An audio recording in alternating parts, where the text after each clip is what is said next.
ගණේෂ් නවතින්න. මලයන්ඩි දැන් ඔය බියවැද්දීම නවත්තන්න. තව දුරටත් ඇය ගැන සැකයක් නැහැ. ඔබ නැවත දෙව්ලොවට යන්න. එසේනම් මගේ ඇත්වේශය ඉවත් කරන්න. ජප කළ වතුර කලගෙඩිය මගේ සිරුර මත ඉසින්න.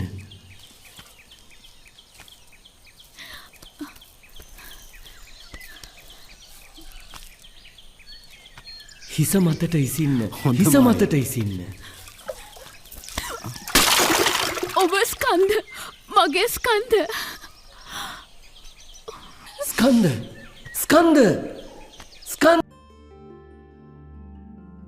ඔබ ඔහුට තනියම යන්න දුන්න එක වැරදියි දේවයානි.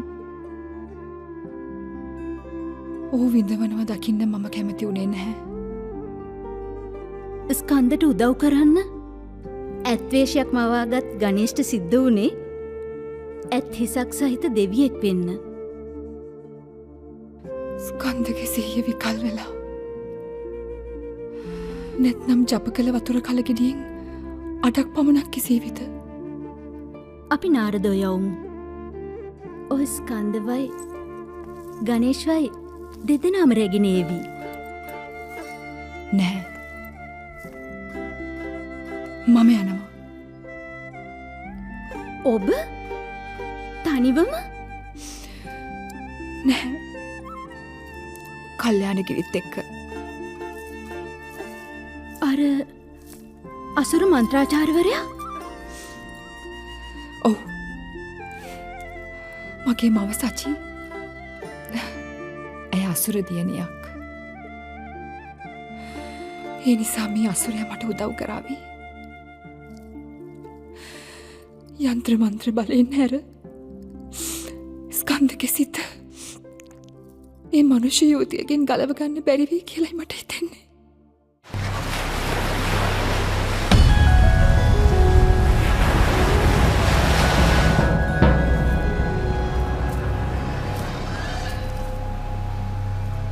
අමුතු ඇඳුම් කැඩුම් ගෙඳගත්ත අමුතු පුද්ගලයෝ දිගින් දිගටම අපේ රටට එනවා. දැන් ඉතින් මොක්කුවවත් කමන්නේ. ගැමුණු කුමාරයා යුද්ධෙන් ජය අරගෙන අවුරාධපුරේනේ. දැන් මේ ණයට බයක් හැකක් නැතුව තූපාරාමේ වැඳ ගන්න පුළුවන්. ජය ශ්‍රී මහා බෝධීන් වහන්සේ වැඳ ගන්න පුළුවන්. නාරද කියපු විදියට නම් මෙතන තමයි දෙවුන්දර තුඩුව. ඔයලා මේ කොහේ යන ගමන්ද? ඔහෙලා. මේ මිනිස්සු දෙවිවරුන්ට කතා කරන්න හැටිවත් දන්නේ නැහැනේ. අපි දෙවිවරු විදියට නෙමෙයිනේ මෙහෙට ඇවිල්ලා තියෙන්නේ. මට අන්තිමට. අපි කතරගම යන්නේ. පාර දන්නවා. දැන ගියොත් කතරගම නොදැන ගියොත් අතරමඟ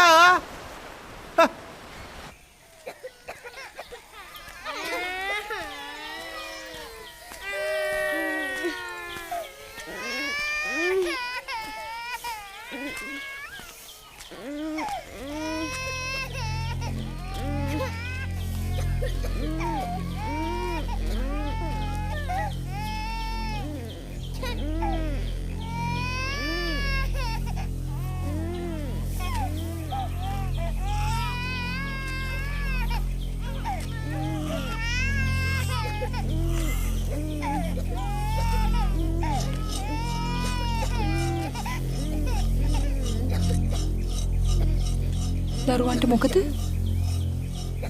දරුවන්ට ගිරිහිණි මාන්දම.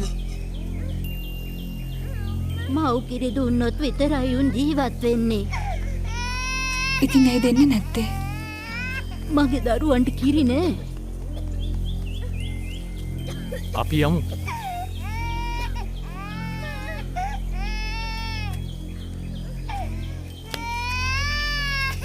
අපි යමු. නැහැ.